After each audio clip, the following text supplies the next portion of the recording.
본 방송에서 제공하는 투자 정보는 투자 판단에 대한 조언입니다. 방송에서 제공하는 주식의 가치, 가격 상승 및 하락에 대해서는 방송사에서 보장하지 않습니다.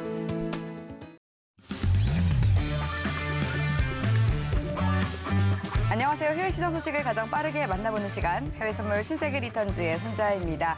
우리 시각으로 밤 10시 30분에 또 중요 경제 지표 중 하나인 10월 생산자 물가지수 발표가 됐습니다. 전년 대비로는 8.0%, 전월 대비로는 0.2%로 나오면서 예측치와 이전치를 하회했고요. 식품과 에너지를 제외한 상품과 서비스의 가격 변동을 측정하는 근원 생산자 물가지수 역시 전년과 전월 대비 예상치보다 낮은 6.7%, 그리고 0.0%를 기록했습니다. 네, 연준 위원들이 10월 CPI 발표 이후에 이 금리 인상 속도 조절 기대감이 불거져 나오는 것을 잠재우는 발언을 내놓고는 있지만 이런 발언이 무색하게도 불과 지난주에 112선을 돌파했었던 달러 인덱스 105선까지 내려섰고요. 또 생산자 물가지수까지 예상치를 하회하면서 나스닥은 급등했습니다. 과연 물가의 피크아웃은 나온 것일까요? 앞으로의 방향성 어떻게 될지 오늘도 해외 선물 신세계 리턴즈에서 모두 다 다뤄드리도록 하겠습니다. 오늘 함께할 마스터 화면 통해서 만나보시죠.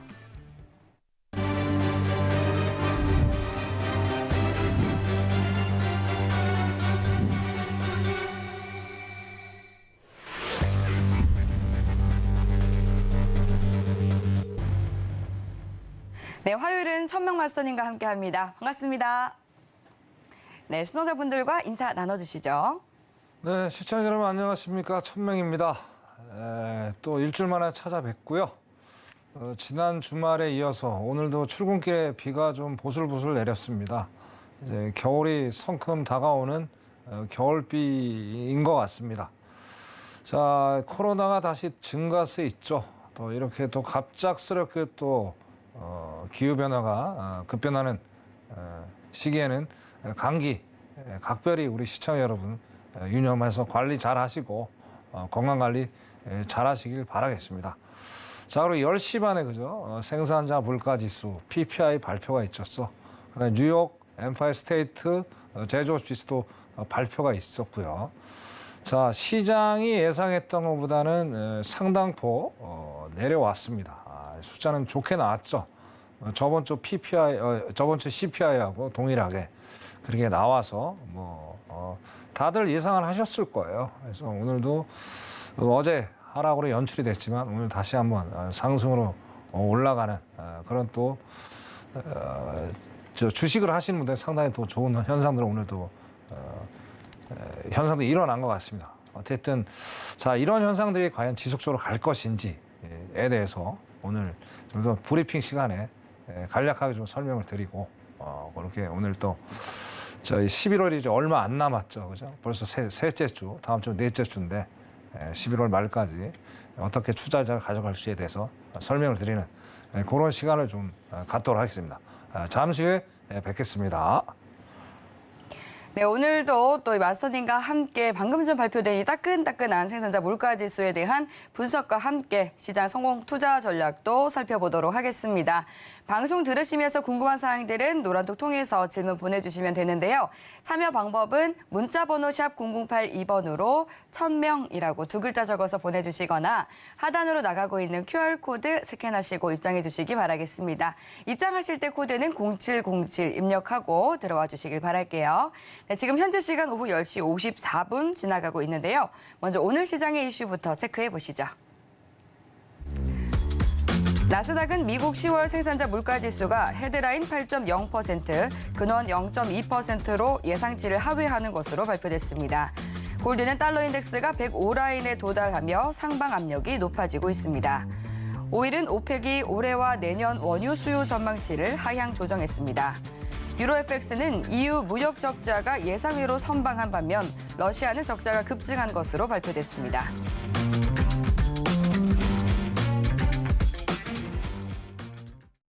네, 오늘 시장의 주요 이슈 체크해 봤습니다. 네, 그럼 이제 시장에 대해서 좀 이야기를 나눠볼까 하는데요. 먼저 조금 전에 발표가 된 이 생산자 물가지수 짚어보면 좋을 것 같습니다. 생산자 물가지수 발표 이후에 이 미국의 프리마켓이 급등하는 흐름이 나타났었거든요. 어떻게 보셨어요? 근데 제가 이제 매번 말씀드리는 거지만 결국에는 이제 이 통화에 대한 문제가 가장 큰 핫 이슈인 것 같아요. 네. 일단은 뭐 아까 제가 계속 오전부터 이제 달러 인덱스를 좀 살펴봤는데 유로하고 파운드가 지금까지 계속 지속적으로 상승을 하고 있고 거기에 반해서 이제 10시 반에 이제 PPI가 발표되면서 그죠? 달러가 이제 106을 완전히 붕괴하고 105까지 내려온 상황이에요. 그런 상황을 보면서 지금 시장들이 다시 한번 또 저번 주에서 이번 주도 활화하는 PPI 발표로 인해서 현상을 좀 보여주는 것 같아요. 근데 근원 CPI가 0.2라는 거는 어떻게 보면 저번에하고 좀 예측치는 똑같아요. 똑같은데 뭐 예측치보다 조금 덜 나왔다고 해서 지금 시장이 급반등하다 지금 서서히 지금 약간의 하방 압력을 지금 받고 있는데 제가 보기에는 이 상황들이 이제 CPI 때보다는 그런 급상승을 연출하기에는 상당히 조금은 좀 무리수가 있지 않겠느냐 그런 생각을 좀 조심스럽게 해봅니다. 어쨌든 오늘은 뭐 일단 또 한번 또 어제 약하락 장세에서 오늘 또 한 상승의 어떤 모멘텀을 만들어낸 역할을 달러 인덱스가 주요한 역할을 또 한번 힘을 보태주지 않았나 그렇게 좀 생각을 해봐야 될 것 같습니다. 네, 인플레이션 기대감이 이제 이렇게 CPI라든지 PPI가 또 긍정적으로 나오면서 계속해서 좀 솔솔 불어나고 있는 것 같은데요. 그렇다면 이 경기 침체라든지 인플레이션 앞으로 어떻게 좀 흘러갈 것으로 예상을 하실까요? 네, 거기에 대해서 이제 또 오늘 또 이런 시간들이 나올 것 같아서 네. 나름대로 이제 뭐 이제 2023년이면 얼마 안 남았잖아요. 그렇죠. 8년 벌써 연말입니다. 그렇죠. 벌써 예. 연말이죠. 그죠? 네, 그래서 어떻게 됐든 상당히 좀 불안한 어떤 상승장이라고 봐야 돼요. 네. 7월 말에서 8월 중순에 베어마켓 랠리하고 지금은 약간의 조금은 좀 깨름직한 어떤 상승장이지 않겠느냐. 거기에 대해서 좀 올 12월까지 좀 지켜보고 또 내년까지 좀 관망을 전체적으로 한번 살펴보는 그런 시간을 한번 가져보도록 하겠습니다. 네. 자, 첫 번째로 제가 이제 약간 좀 올라가는 어떤 인플레이션 저점을 통과했다. 그다음에 피벗이다라고 얘기하기에는 약간의 조금 무리수가 있겠다라는 얘기를 좀 첫 번째 개인 소득하고 지출해서 좀 찾아보고 싶습니다. 그래서 자, 왼쪽에 보시면 이제 이게 왼쪽이 이제 개인 소득이고 오른쪽이 개인 지출이에요. 그래서 기본적으로 보시면 이제 6월까지 0.6%, 5월 달도 0.6%였고, 그 다음에 이제 7월 달부터 0.4%, 약 하락으로 지금 형성이 되고 있어요. 자, 이 원인은 뭐 여러 가지가 있습니다. 일단은 첫 번째 원인으로 인해서는 이제 0.75%, 벌써 이제 11월까지 4번을 올렸죠. 그죠? 자, 그런 어떤 금리에 대한 어떤 부담감, 서민들의 어떤 부담감 때문에 소득이 좀 줄어든 1차의 요인인 것 같고, 또 요 당시에 또 어땠습니까? 에너지가 상당히 높게 뛰었었죠.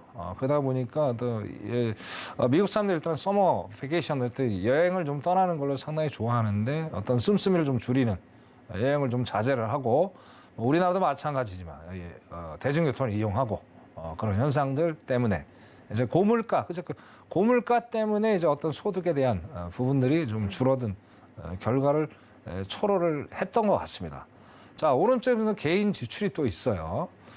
자, 개인 지출도 마찬가지. 일단은 뭐 7월 달에 에너지가 이제 고유가로 해서 약간 변동이 생기다가 이제 8월부터 어떤 지출이 좀 늘어나는 그런 상황이 좀 생기고 있어요. 그래서 이게 지금 보시면 개인 소득은 줄어든 반면에 지출은 좀 늘어나고 있다. 이 현상을 어떻게 좀 바라봐야 되느냐. 자, 우리가 이제 팬데믹으로 잠깐 좀 돌아갈 필요가 있어요. 그죠? 그때 어마어마한 돈을 풀었죠. 경이 넘는 돈을 풀면서 일단 일을 안 해도 어떻든 주머니, 어떤 지갑이 좀 두둑해지는, 통장이 좀 두둑해지는 그런 상황을 연출을 했죠.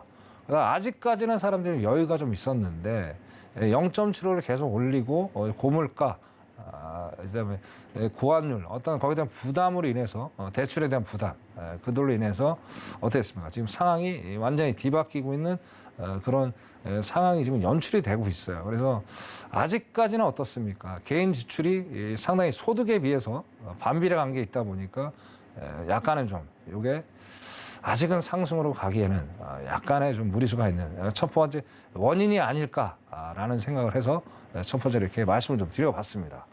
자, 두 번째를 한번 더 봐야 될 것 같아요. 자, 이제 이것도 이제 저축에 대해서 살펴봐야 되겠죠. 뭐 저축도 마찬가지입니다. 일단 소득이 일단 줄었고 여러 가지 이제 대출 금리, 유틸리티 그런 상승으로 인해서 개인 저축률이 아무래도 줄어들 수밖에 없대요. 이것도 똑같습니다. 아까 이제 개인 저축이랑 똑같이 7월부터 그죠? 지금까지 조금씩 지금 저축률이 좀 소폭하는 하락하는 그런 상황이 지금 놓여 있어요. 그죠? 그다보다 어떻습니까? 그 사람들이 기본적으로 그런 게 있잖아요. 일단은 소비를 한번 하게 되면 그 소비 심리를 참 이 잠재기가 쉽지가 않아요. 이제 어느 정도 이제 피부로 느낄 때가 오겠죠. 그 시점이 이제 올 때가 됐는데 그게 저는 올 연말로 바라보는 거죠. 개인 저축을 보면서 상당히 그런 문제점으로 야기가 될 수 있지 않겠느냐 그렇게 또 보여집니다. 자, 그다음에 두 번째 우리가 봐야 될 게 이제 그 모기 지론이에요. 30년 모기 지론, 그죠?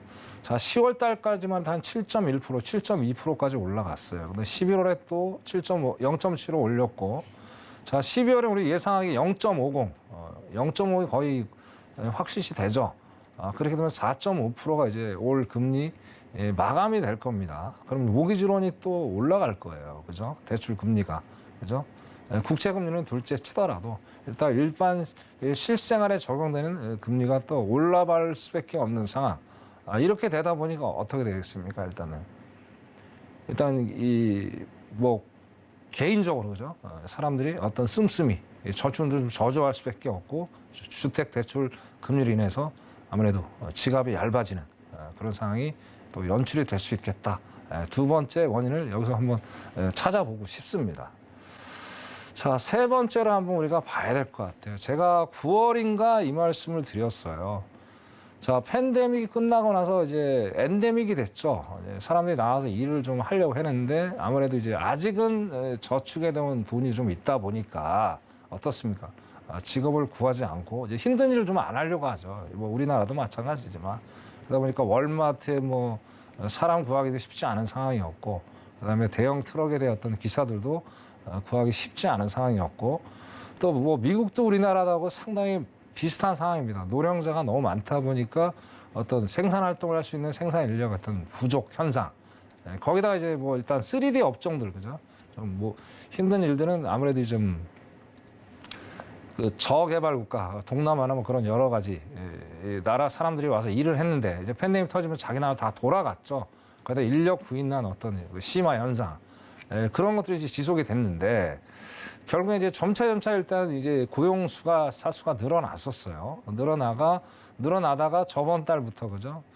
고용자, 취업자 수가 조금씩 소폭 하락하는 그런 현상을 보여줬어요. 그래서 9월 달에 말씀드린 어느 순간이 되면 이 어떤 정점을 찍게 될 것이다 제가 분명히 말씀드렸어요. 그래서 자, 일단 취업자 수는 뭐 그래도 조금 한 둔화폭이 그렇게 크진 않는데 자, 비농업군은 우리가 상당히 좀 봐야 될 필요가 있어요. 비농업군은 여기다 제가 오늘 차트에다 이거 표를 안 만들었는데 자, 비농업군이 지금 취업자 수가 상당폭 지금 줄어들고 있다는 게 문제예요. 여기서 무슨 얘기냐? 자, 이렇게 되면 어떡합니까? 결국에 이제 고용시장이 거의 다 타이트하게 다 채워졌다는 상황이에요. 자, 그럼 어떻습니까, 지금? 아까 말씀드린 대로 소득은 지금 일정 부분.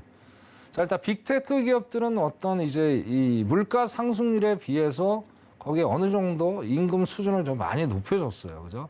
그 외 제조업에 있는 사람들은 거기에 상응하는 어떤 임금을 올려주기엔 상당히 리스크가 있다라는 얘기예요.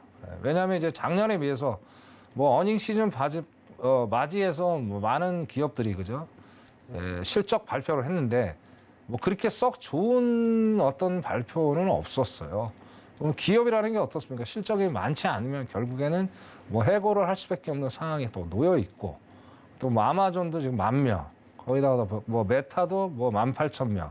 뭐 그나마 다행인 게 저 애플하고 마이크로소프트는 뭐 감원은 하지 않는데 일단 내년까지 일단은 뭐 채용에 대한 계획은 없겠다. 벌써부터 기업들은 벌써 찬바람이 불고 있더라는 거예요. 그런 것 때문에 일단 돈 씀씀이가 이제 지갑이 얇아진 사람들이 일단 일자리를 구하러 나올 거랍니다. 거기다 감원 바람에다가 일자리의 어떤 감소로 인해서 어떤 한번 취업자 수에 대한 그런 리스크가 한 번은 오지 않을까라는 생각을 합니다. 저번에도 점도에서 그 얘기했죠. 내년 실업률이 한 4% 중반대까지 올 것이다. 그래서 예상을 했다는 거예요. 기본적으로 뭐 다 아시다시피 뭐 금리를 올리게 되면 그 정도는 감수해야 될 부분들 이지만 자, 그 이상이 또 올 수도 있다면 그죠? 우리가 앞으로 지수가 상승으로 갈 수 있는 어떤 장애 요소가 될 수 있겠다. 그렇게 말씀을 드리고 싶습니다. 그래서 이 세 가지 측면을 한번 또 봤고요. 그다음에 제일 중요한 거는 2%예요. 2%. 자, 우리 매일 듣는 2%. 그래서 잭슨홀 미팅 때부터죠. 자, 이거를 이제 돌아가 보면 잭슨홀 미팅 때부터 보면 그죠? 11월까지 뭐 파월이 매번 하는 얘기가 2%에 2%, 인플레이션 2%. 좀 이따 이제 이거 다음 페이지에서 기술적 분석을 해서 제가 설명을 좀 드릴 건데, 자, 2%가 보일 때까지 강도 높은 금리 인상을 분명히 하겠다고 어필을 했어요. 그죠? 그리고 이제 12월 14일이 이제 올해 FOMC 마지막 금리 발표가 있죠. 자, 그 전까지 블랙아웃 기간이에요. 뭐 이번 주부터 이제 다음 주까지 많은 연준 위원들이 발언들을 쏟아낼 겁니다. 그래서 어제 같은 경우에 이제 크리스토퍼 연준 의사가 또 얘기를 했고, 그 다음에 이제 레얼 브레이너드가 또 부의장이죠. 또 똑같이 발언을 했어요. 물론 이제 크리스토퍼 연준 의사는 이제 매파적인 발언을 한 반면에 레얼 브레이너드 부의장은 이제 비둘기파적인 발언을 했습니다. 그러나 이제 결론적으로 뭐냐? 2%라는 물가를 잡기 위해서는 우리가 할 일이 상당히 많다.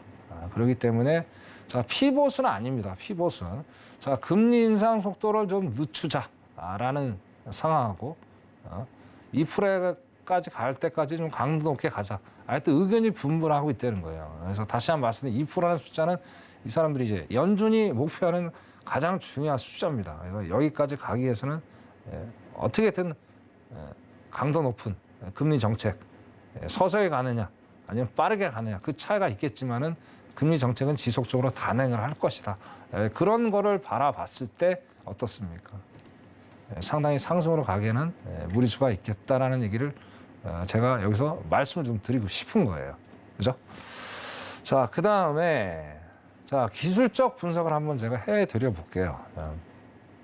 이거 중요한 겁니다. 이거 제가 지금 보면서 한 건데, 자, 기본적으로 자꾸 이제 2%대 얘기하는 게 여기서 나오는 거예요. 여기서 지금. 자, 제가 2012년부터 제가 2022년까지 딱 뽑아놓은 이유가 뭐냐면, 자, 기본적으로 이제 팬데믹이 오기 전에, 그죠? 거의 10년 넘게, 거의 2%대 정도의 어떤 인플레이션, CPI 어떤 지수를 형성을 해왔어요. 그때는 거의 제로금리 시대였죠. 네. 그런데 어느 순간 갑자기 2%대를 뛰어넘어서 지금까지 지속적으로 상승하더니 약하락으로 좀 내려오고 있는데, 야, 요 시기가 2020년 6월달, 7월달 때예요. 요때가 이제 딱 팬데믹 때 엄청나게 하락을 하다가 3월부터 이제 상승을 해가지고 엄청난 상승을 보였죠. 경기가 뭐 안 좋았음에도 불구하고. 자, 그런 현상을 보면서 파월이 이런 얘기를 한 거예요. 작년 8월, 7월, 8월 분명히 그 얘기를 했어요. 뭐 언론에서 보신 분도 계실 테고 안 보신 분도 계실 텐데, 자, 그때 당시 이거 심상치가 않다, 이상하다, 이게 지금 자꾸 물가가 자꾸 뛰는데 이 원인은 뭐 딴 거 없습니다. 당연한 거잖아요. 인플레이션이 뭐예요? 인플레이션이 결국엔 화폐 가치가 하락을 하는 거예요. 돈을 많이 찍어내니까. 그건 당연히 인플레이션이 올 수밖에 없었던 거잖아요. 근데 예상보다 그 팬데믹이 길었고, 그죠? 그 길어다 보니까 어떻게 돈을 계속해서 시장에 풀 수밖에 없는 상황을 연출한 거예요. 자, 이런 상황 분명히 올 줄 알았는데, 이제 파월은 내가 생각했던 것보다 너무나도 많은 상황이 리스크가 너무나도 올라와 버린 거예요. 그러면서 작년 7월, 8월에 조절할 필요가 있겠다 했는데 결국엔 그거를 안 하고 올해로 넘어왔죠. 올 3월까지만 해도 너무 느슨한 바람을 하는 바람에 지금 이 상황까지 왔었고, 어떻게 됐든 2020년 6월, 7월경에 이때까지 와야 된다는 게 결국엔 연준의 목표라는 거예요. 연준의 목표. 자, 이렇게 따져본다면 어떻습니까? 내년 말 정도에나 가야 2%대가 오는 거예요. 2%대가. 그죠? 자, 그래서 뭐 근원 CPI가 됐든, 뭐 근원 PC가 됐든, 동일합니다. 걔도 2%대가 오는 거. 거기가 바로 2020년 6, 7월 때 그 가격대라는 거예요. 그래서 여기서 보시면 이제 기술적 분석으로 내년 하반기 정도, 4분기, 그죠? 그나마 좀 빨리 오는 거라고 좀 봅니다. 그죠? 빨리 오는 거 봐요. 그래서 여기서 보면 나스닥을 이제 그때 상태를 좀 살펴봤어요. 2020년 6월, 7월 때가 얼마까지 가격이 형성이 됐느냐. 보니까 한 10,000에서 9,000 정도가 형성이 되더라고요. 그죠? 그래서 여기까지는 연준이 분명히 강한 어떤 브레이크를, 강한 어떤 악셀레다를 좀 밟을 수밖에 없는 상황이 되지 않겠느냐 좀 보고 있습니다. 자, S&P는 제가 따로 별도로 노란톡에 들어오시면 설명을 드릴게요. 또 국내 증시도 마찬가지입니다. 국내 증시, 뭐 우리 국내 선물, 거기까지는 제가 설명을 드리기에는 좀 시간이 또 안 되니까 그거는 그때 좀 설명을 드릴 테고. 이렇게 지금 형성이 됐다는 거예요. 자, 어떻게 됐든 우리가 한번 넘어가야 될 산들이 이제 몇 개 있죠. 12월까지. 자, 오늘 PPI가 발표가 됐고, 또 11월 말에 PCE 발표가 또 있습니다. 그 다음에 이제 12월에 또 CPI 발표가 한 번 더 있어요. 그죠? 자, 어떻게든 시장은 그때그때마다 방안을 하겠죠. 그죠? 근데 어떻게 됐든 12월까지는 큰 무리가 없는 이상은, 상승장이 연출이 될 가능성이 상당히 높다고 봅니다. 그리고 그나마 좀 다행인 건 뭐냐면, 자, 일단 우리가 해외 선물을 다루는 프로그램이 되니까 해외 선물만 제 집중적으로 말씀드리는데, 국내 증시를 잠깐 좀 이렇게 언지를 좀 드리면, 상당히 이제 우리나라가 저평가가 많이 됐어요. 제가 한 8거래일인가 9개월 정도 지속적인 이제 우리나라 이제 미국 지수에 비해서 상당한 상승폭을 보이면서 이게 상당히 저평가가 많이 돼서 이제는 어떤 우리가 어떤 평가 자체를 조금 격상을 시켜주는 그런 역할을 하고 있구나라는 생각을 해서 오히려 미국 지수보다 우리가 상당폭 많이 올라갔죠. 그죠? 그 역할에 이제 결론을 따지면 이제 $1가 이제 많이, 그죠? 우리가 지금 1,300원 초반대까지 내려왔고 불과 며칠 사이에, 그죠? 거기다 달러 인덱스가 오늘 100억까지 찍었는데, 그래서 그런 상태에서 어차피 방향은 같이 갈 겁니다. 방향을 같이 가되 하락폭은 해외 선물보다는 제가 보기에는 해외 증시, 미국 증시보다, 그죠? 그렇게 크지는 않을 겁니다. 그래서 만약에 최악의 경우, 그죠? 국내 증시가 또 한 번 하락, 방향은 똑같이 가더라도 저번에 이제 2,150까지 찍었죠. 한 2,200에서 2,200선, 2,250선에서 연저점을 찍고 어떻게 이제 당분간은 내년까지 그렇게 이제 급성장은 없을 것 같은데 그 정도 저점에서 미국 주식은 안정적으로 어떤 상방의 어떤 곡선을 긋지 않을까라는 생각이 듭니다. 어떻게 됐든 1년만 잘 참으시면 될 것 같아요. 잘 참으시면 좋은 날이 반드시 오니까 뭐 1년 6개월 잘 참아 오셨잖아요. 그죠? 뭐 1년 또 못 참겠습니까? 여기다 또 뭐 원회의라는 거 없지 않습니까? 그래서 뭐 분할 매수를 하시든지 뭐 하시면서 많이 기다린 시간만큼 뭐 보상을 분명히 받을 날이 오지 않을까라는 생각이 들고요. 어떻게든 해외 주식, 해외 선물은 한 번은 연저점을 갈 여지가 있겠다라고 여기서 오늘 말씀을 좀 드리고 싶습니다. 네, 이상입니다. 네, 내년 경제 흐름에 대해서 진단을 해주셨습니다. 궁금한 사항 있으시거나 더 정확하게 시장을 보는 눈 키우고 싶다 하시는 분들은 노란톡 입장해 주시면 되겠습니다. 샵 0082번으로 1000명 두 글자 적어서 문자 보내주시거나 하단으로 나가고 있는 QR코드 스캔하시고 입장해서 더 많은 투자 팁 챙겨가 보시기 바라겠습니다. 네, 그럼 이제 시장에 대해서 이야기를 나눠봤으니까요. 좀 주요 상품들 짚어보도록 하겠습니다. 그간 고공행진 직진을 하던 달러가 105선까지 내리면서 또 주춤하고 있고요. 미 10년물 국채 금리 역시도 3.7%대까지 떨어진 상황입니다. 이에 따라서 오일이라든지 골드 그리고 나스닥을 비롯해서 주요 상품들이 모두 좀 달라진 흐름을 이어가고 있는데요. 그러면 이 주요 상품들에 대해서 하나씩 체크를 해보도록 하겠습니다. 네, 먼저 나스닥부터 한번 짚어볼까요? 네, 나스닥부터 해가지고 기술적 분석을 좀 하도록 하겠습니다. 네. 자, 제가 저번 주부터 이제 요 시간대만을 위해서 이제 두 번째 시간인데 오늘은 또 다른 시간대를 좀 들고 나왔어요. 왜냐면 이제 제가 다시 한번 요거를 하시기 전에 이 말씀을 시청자 여러분께 드릴게요. 자, 투자 일단 기본적으로 우리가 해외 선물이 어떻습니까? 23시간 움직이죠. 이제 서머타임에 해제가 돼서 11시 반부터 새벽 7시까지 열리는데 자, 그때까지 23시간 매매하시는 분은 안 계실 거예요. 자, 그럼 어떨 때 우리가 매매를 했으면 좋겠느냐가 가장 우리 시청자분들이 궁금해하시는 사항이 아닐까라는 생각이 들어요. 자, 그래서 간략하게 설명을 드리면 자, 기본적으로 시간대가 좀 안정적일 때 그러니까 기술적 분석이 통할 때가 있고 안 통하는 시간대가 있어요. 안전하게 편하게 할 수 있는 시간대가 제가 보기에는 12시부터 저녁 6시까지. 자, 그리고 유럽장이 또 5시에 열리잖아요. 그때 한번 변곡점이 또 올 수도 있어요. 그래서 그때를 어떤 제가 이제 항상 말씀드리는 어떤 제 기법을 가지고 적용을 하시면 안정적으로 수익을 낼 수 있겠다. 그렇게 다시 한번 좀 말씀 좀 드려보겠습니다. 자, 오늘 같은 경우에 제가 이제 캡처한 화면이 10시부터 했던 화면이에요. 10시부터 했던 화면이 보면 상당히 안정적이죠. 그래서 항상 드리는 말씀이 자, 밑에 보시면 RSI라는 게 있다고 그랬어요. 그죠? RSI라는 건 기본적으로 모멘텀 지표예요. 그래서 얘가 하락장인지 상승장인지 보여주는 그런 지표입니다. 그래서 일단 여기서 보시면 일단 빨간색이 나와서 일단 상방의 어떤 시그널을 줬어요. 그죠? 그 다음에 위에 이제 MACD가 추세선이에요, 추세선. 이것도 마찬가지고, 양봉의 시그널을 줬고. 자, 여기서 이제 중요하게 봐야 될 게 여기가 골든 크로스가 나왔냐를 분명히 보여야 될 필요가 있다는 거예요.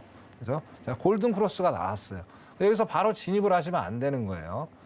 자, 제가 매번 들어올 때마다 달러 인덱스에서 말씀을 드립니다. 제가 달러 이때 당시에 상방으로 갈 수 있었던 원인은 뭐냐면 달러 인덱스가 하락으로 약하락으로 가고 있었다는 얘기예요. 자, 그 3박자가 다 맞은 다음에 진입을 하셔야 된다는 거예요. 그래서 물론 이제 오전 장에까지 그렇게 상승폭이 크지 않습니다.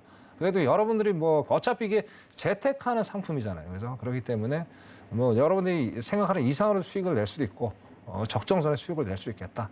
중요한 거는 수익을 낸다는 게 중요한 거잖아요. 그죠? 그래서 여기서 진입을 하셔가지고 일단 5일 이평선이 20일 이평선 강하게 돌파를 하면서 골든 크로스가 나와줬어요. 그죠? 나와주면서 여기서 수익을 내는 어떤 구조의 형태를 보여줬다. 근데 이 당시까지만 해도 어땠습니까? 지금 이제 그 일목균형봉상 음봉 구름대가 형성이 돼 있어요. 그래서 상승으로 가기에는 약간의 무리수가 있었어요. 그래서 여기 이제 제가 아까 이제 청산했던 게 여기 RSI 위에 보면 MACD 여기 이제 음봉으로 바뀌었어요. 그래서 여지없이 여기서 이제 꺾이면서 데드 크로스가 나와줬죠, 일봉상. 그죠? 그래서 여기서 정리를 했다. 그렇게 보시면 될 것 같아요. 그리고 여기서 보시면 이제 결론적으로 보면은 자, 10월 3일부터 그죠? 지속적 일봉상 보면 상승으로 가고 있는 거를 지금 뭐 보일 수가 있어요. 보일 수가 있는데 이제 화면이 오늘 또 장대 양봉이 한번 나왔죠, 그죠? 그러니까 양봉 구름대가 나올 여지가 충분히 있습니다. 그래서 아직은 이제 이 일봉상으로는 상승으로 갈 수 있는 여지가 있다. 그리고 이제 제가 오늘 오전부터 12,000라인을 항상 지켜보라고 말씀드렸어요. 근데 결국 오늘 12,000라인을 깼죠. 깼기 때문에 이거 깨졌다는 건 지속적인 상승을 어떤 의미한다. 그러면 양봉 구름대가 바뀔 수 있겠다. 이렇게 나스닥 일봉상에서 분석을 좀 해드리고 싶고요. 자, 그 다음에 5분봉 한번 볼게요. 5분봉. 자, 5분봉을 보면은 이것도 뭐 똑같이 10시 했습니다. 10시에서 여기도 이제 달러 인덱스가 그죠? 상당히 안 좋게 나오다 보니까 지속적인 상승을 해줬어요.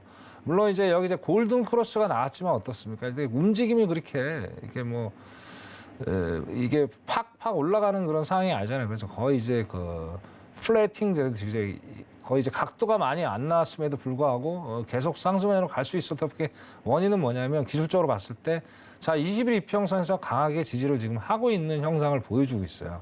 그게 지금 아까 10시 반까지 이어졌죠. 그게 이어졌죠. 그래서 이 시간대만 보더라도 벌써 10시부터 해가지고 14시까지 그죠?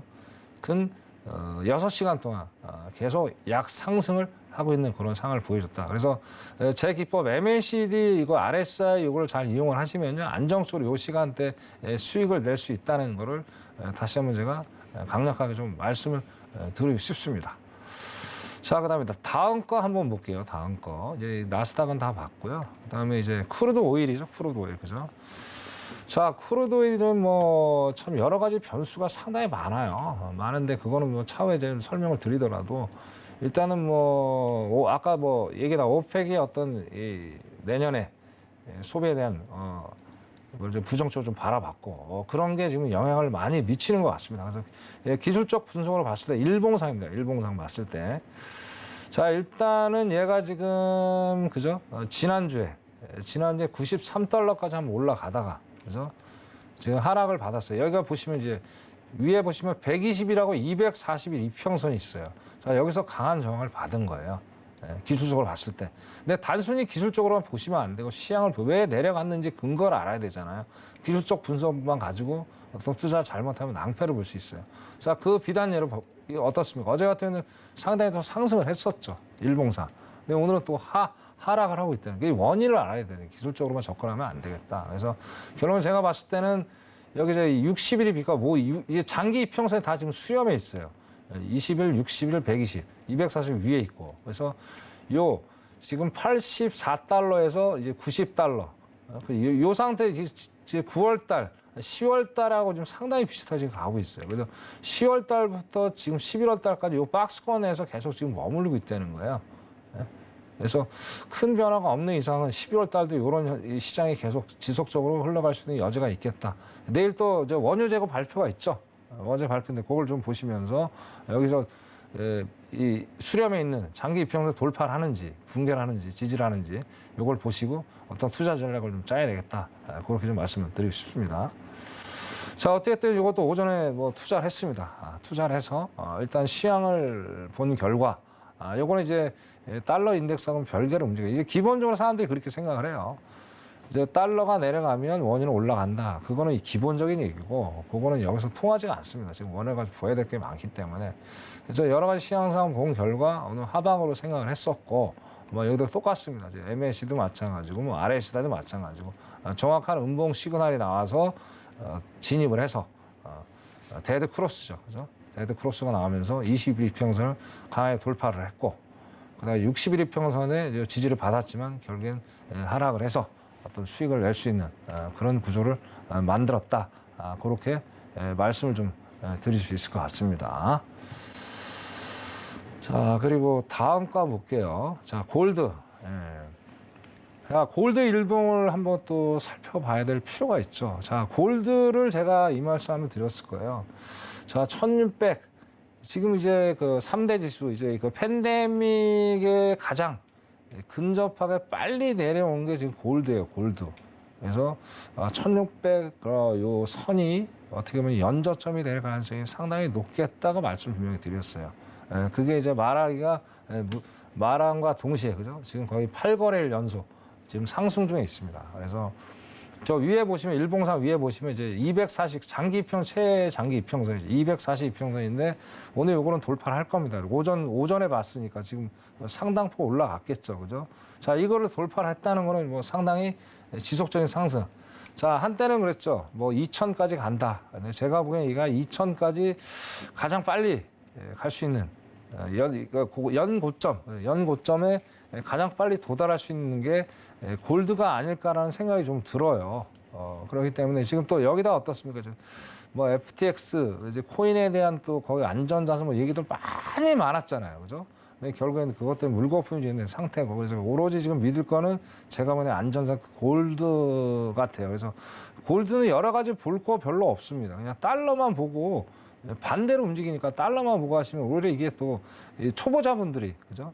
또 주식 하시던 분들 이게 이 파생 상품 한번 해보고 싶고 제 방송을 보시면서 하신 분들이 뭔가 한번 해보고 싶은 사람들이 분들이 또 많으시잖아요. 그래서 요것만 달러만 정확히 예주시해서 요 골드에 투자를 하시면은 상당히 좀 해지 상품으로서 상당히 매력이 있는 어떤 골드가 상품이 되지 않을까라는 생각이 듭니다. 일단은 오늘 240평 돌파를 한 걸로 보고요. 지속적인 상승.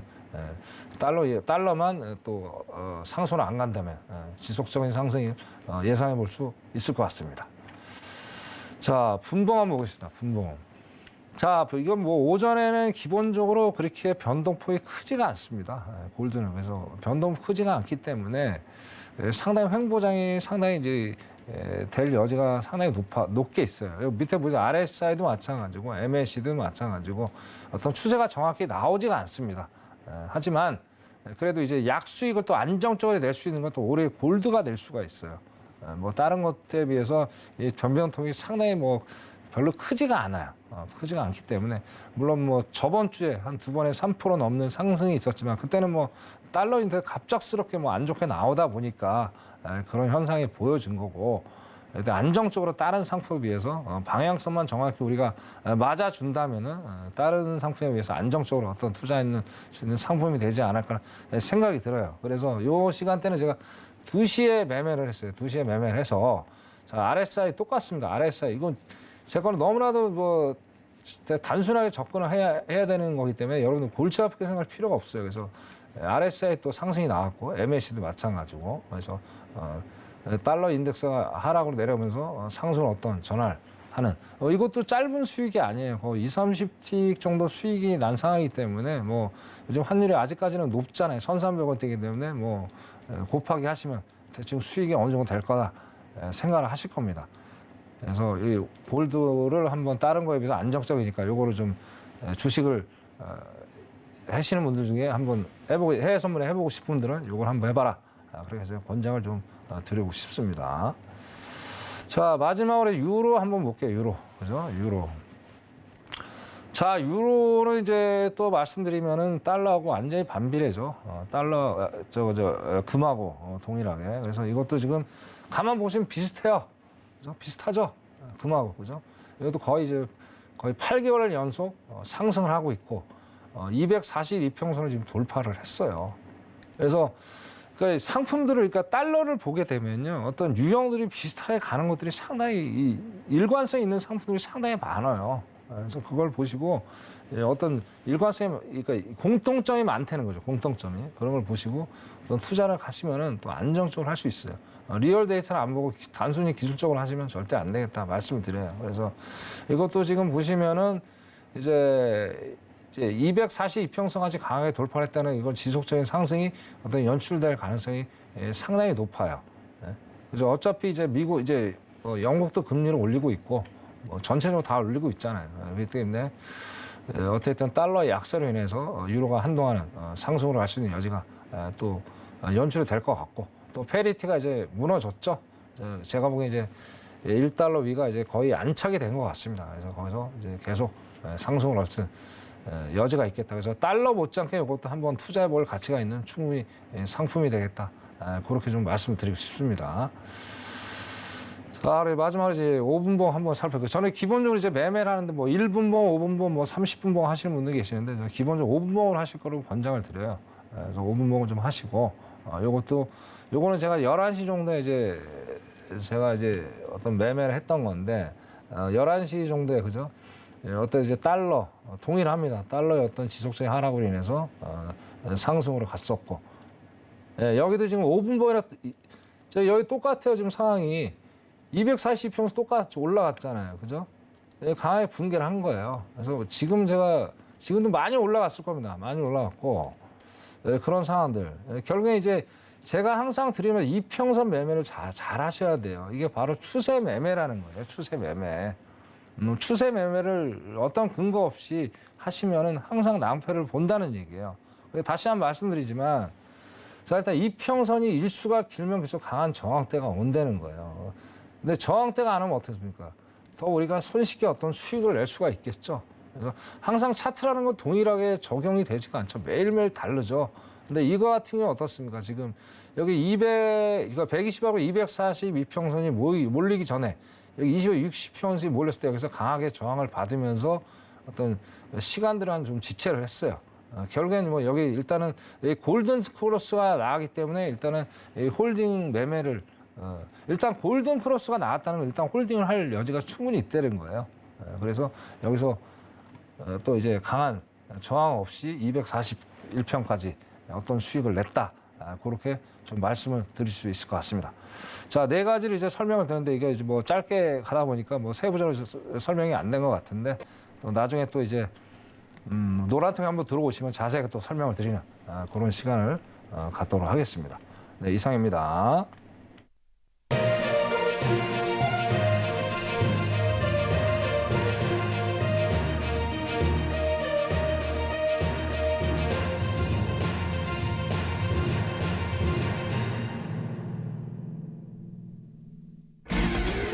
네, 뉴욕 증시가 개장을 했습니다. 3대 지수 모두 상승 출발했는데요. 5일을 제외하고 또 주요 상품 모두 다 상승세 나타내고 있습니다. 네, 그럼 또 차근차근 조금 더 자세하게 상품별로 짚어보도록 하겠습니다. 네, 먼저 나스닥부터 보겠습니다. 1분봉 기준으로요. 개장을 하자마자 조금 더 상승 탄력을 유지하는 모습입니다. 완만한 상승세 보이다가 10월 생산자 물가지수가 발표된 10시 30분에 장대 양봉을 올려 세웠는데요. 그 이후에도 체력을 유지하면서 12,000선 상단 레벨에서 거래를 이어가고 있는 상황입니다. 네, 이어서 5일에 대해서도 짚어보도록 할게요. 네, 5일도 10시 30분에 반응을 보여줬습니다. 나스닥과 동일하게 급등을 했지만 오래 유지하지는 못했고요. 바로 상승분 모두 반납했습니다. 중국의 코로나19 확진자 증가 그리고 오펙의 세계 원유수 전망치 하향이 되면서 계속해서 좀 힘을 잃어가는 모습이고요. 지금 현재는 85달러 선 부근에서 거래되고 있습니다. 네, 다음 골드 살펴보도록 할게요. 네, 골드 역시 10시 30분에 환호성을 질렀습니다. 크게 반등했지만 다시 원래 거래를 이어가던 1,770달러 선, 1,780달러 선 부근까지 떨어지면서 제자리를 찾아갔고요. 그럼에도 불구하고 석 달 만에 최고치 수준까지 올라 있는 상황입니다. 네, 마지막으로 유로 짚어보도록 하겠습니다. 네, 유로 역시도 지지부진한 흐름 보이다가 미국 생산자 물가지수 확인하면서 동일하게 10시 30분에 강세 나타냈는데요. 그 이후에는 조금은 힘이 빠지면서 지금 현재 1.044 선에서 거래 이어가고 있습니다. 네, 이렇게 주요 상품들에 대한 개장 상황 짚어보고 왔습니다. 그럼 차근차근 주요 상품별로 당일 투자 전략 세워보도록 하겠습니다. 먼저 나스닥부터 체크해 보도록 할게요. 네, 나스닥 조금 전에 확인한 바와 같이 오늘도 2%대 크게 상승 출발했습니다. 오늘 투자 전략 어떻게 가져가는 것이 좋을지 팻말 들어보도록 할게요. 들어보겠습니다. 하나, 둘, 셋. 관망을 들어주셨네요. 그 이유가 무엇일까요? 자, 그 이유는 이제 근원 PPI 좀 찾아볼 수 있을 것 같아요. 네. 예상치보다는 뭐 낮게 나왔는데 전월하고 이제 동일하게 나왔죠. 그죠? 거기에 대한 상황들이 좀 일단 얘기가 되는 것 같고, 그다음에 아까 말씀드린 연준 의사들의 공통된 발언, 아직은 피벗을 논하기 이르다. 뭐 그런 것들이 주요해서 아직은 뭐 오늘 관망이라는 얘기를 좀 들었고, 오늘 상승장은 맞아요. 상승장은 맞는데 지금 너무 많이 올라갔어요. 올라가 있는 상태이기 때문에 여기서 지금 진입한다는 거는 상당히 좀 무리수가 있고 좀 관망을 하시면서 차분히 내일을 좀 지켜보는 게 나을 거로 지금 보여집니다. 그리고 지금 아까 달러 인덱스가 거의 1%가 넘게 좀 빠졌는데 그 낙폭을 좀 줄이고 있어요. 그래서 105 지금 후반대거든요. 그래서 여기서 106을 다시 한번 또 올라가 준다면은 나스닥이 아까 좀 3% 넘게 올라갔었죠. 그죠? 3% 넘게 올라갔는데 이게 한번 또 하락으로 좀 내려올 수 있는 어떤 현상들이 충분히 좀 보여주고 있어요. 일단 여기 뭐 지금 차트에 보시면은 자, 일단 계단식의 양봉 구름대는 나왔는데 자, MACD상이 지금 이제 MACD상에 지금 보시면은 일단은 하방으로 갈 수 있는 여지가 충분히 있는 기술적 분석을 지금 보여요. 그래서 오늘 이게 상승으로 가기도 애매하고 하락으로 가기도 애매하기 때문에 지금 매매 안 하시고 관망을 하시는 게 맞을 것 같다. 그래서 그렇게 제가 말씀을 좀 드린 것 같습니다. 그래서 요거는 오늘 관망을 하시고 차분히 기다렸다가 내일 또 해도 늦지 않다. 그렇게 말씀을 좀 드릴 수 있을 것 같습니다. 네, 이상입니다. 네, 나스닥 당일은 관망을 하는 게 좋겠다 이렇게 말씀을 해주셨고요. 이어서 오일에 대해서도 투자 스탠스 확인해 보도록 하겠습니다. 당일 어떻게 대응하는 것이 좋을까요? 팻말 들어볼게요. 하나, 둘, 셋. 매도 들어주셨네요. 네. 네, 매도로 봐주신 이유 무엇일까요? 매도는 뭐 이제 항상 이게 이제 말씀드리면 여러 가지 복잡 다양한 상황들이 많잖아요. 그래서 일단은 긍정적인 측면보다는 부정적인 측면이 상당히 좀 많이 있습니다. 그래서 시장적으로 봤을 때 그래서 이거는 오늘 하방이 맞을 거로 보여집니다. 그리고 이제 기술적으로 좀 보더라도 뭐 아까 이제 오전에 이제 복귀를 했을 때도 마찬가지지만 이제 위에 지금 그러니까 20일이나 60일 이평선, 5일 이평선이 강하게 지금 저항을 받고 있어요. 저항을 받고 있기 때문에 여기를 오늘은 뚫지를 못할 거로 저는 예상을 했습니다. 그래서 그 예상대로 이제 강한 저항을 받으면서 미장이 열리자마자 그죠? 되게 강한 음봉 그룹대 음봉이 나왔죠. 음봉이 나왔기 때문에 이거는 상당 기간 동안 오늘은 하방으로 좀 봐야 돼. 기술적으로 봤을 때 그렇게 보여지고요.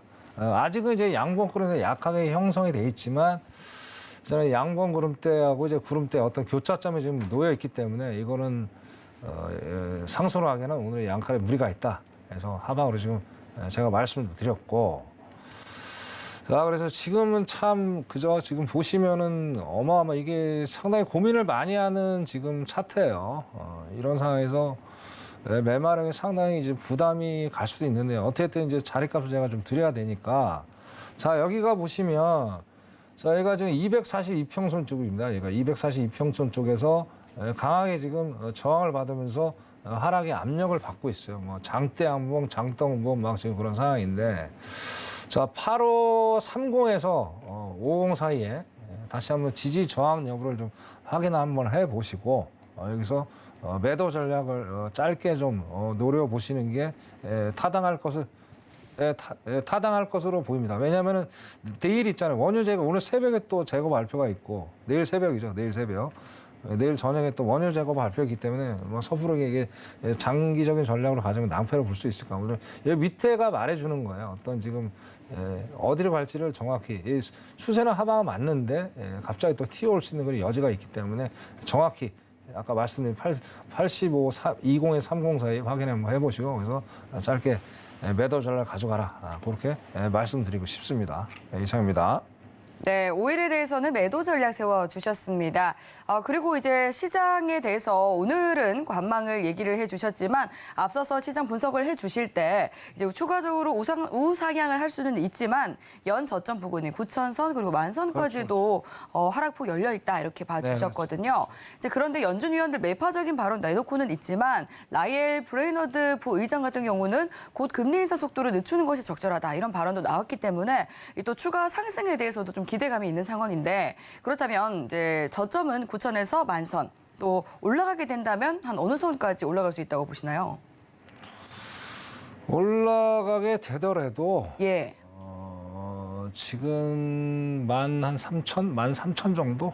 13,000선까지. 네, 13,000. 그렇게 높진 않네요. 그렇죠. 13,000, 14,000 정도 그 정도로 봐야 될 것 같습니다. 네.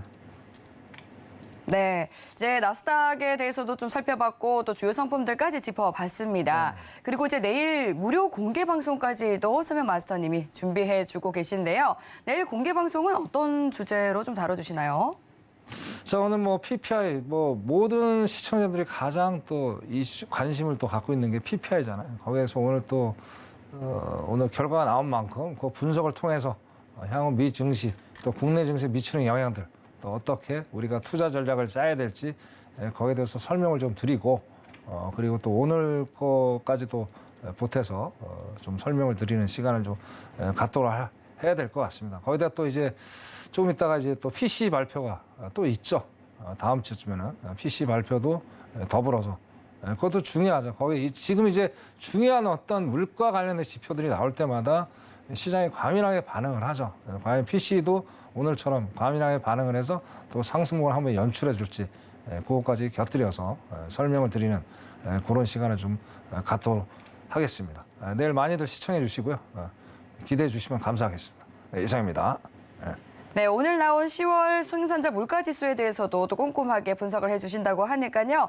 들어보시면 굉장히 또 투자를 이어가시는 데 큰 도움 되실 것 같습니다. 참여 방법은요. 샵 0082번으로 1000명 두 글자 적어서 문자 보내주시거나 하단으로 나가고 있는 QR코드 스캔하시고 입장하셔서 또 참여 방법 함께 여쭤봐 주시면 상세하게 안내 도와드리도록 하겠습니다. 네, 그럼 여기서 마스터님과 인사 나누도록 하겠습니다. 오늘 말씀 감사합니다. 감사합니다. 네, 참고로 본 방송에서 제공하는 정보는 투자 판단에 대한 조언일 뿐 해당 상품의 가치나 수익률을 보장하지 않습니다. 서울경제TV와 서울경제신문은 당사의 브랜드입니다. 서울경제증권TV와 서울경제TV 손실복구팀과는 무관하며 기타 유사 명칭에도 유의해 주시기 바라겠습니다. 네, 여기서 인사드리겠습니다. 시청해주신 여러분 감사합니다.